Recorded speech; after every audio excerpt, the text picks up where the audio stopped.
The two most popular types of natural stone veneer are thinstone and full bed.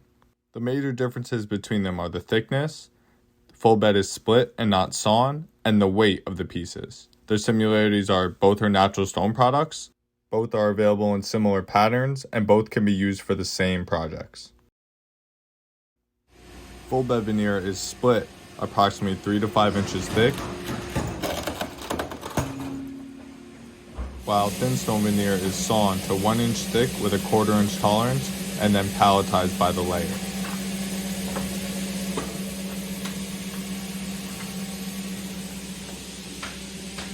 Another major difference between them is that thinstone veneer corners are cut 90 degrees and full bed veneer corners are created on site by the mason.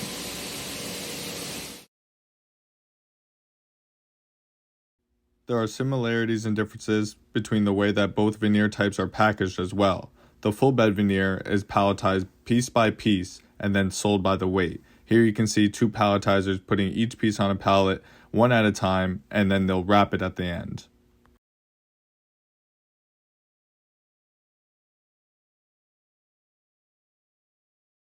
Once the pallet is complete and wrapped, it'll be moved away from the workspace.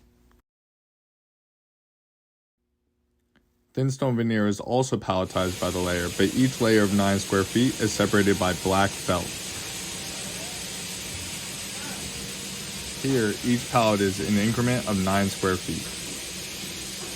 Once both the thinstone veneer flats and corners are complete, they'll be wrapped together and staged to be shipped.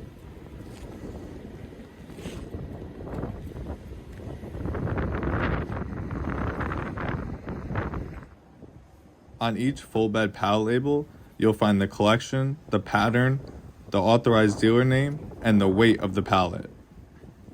Comparatively, on each thinstone veneer pallet label, you'll find the collection, pattern, authorized dealer, and the amount of square feet.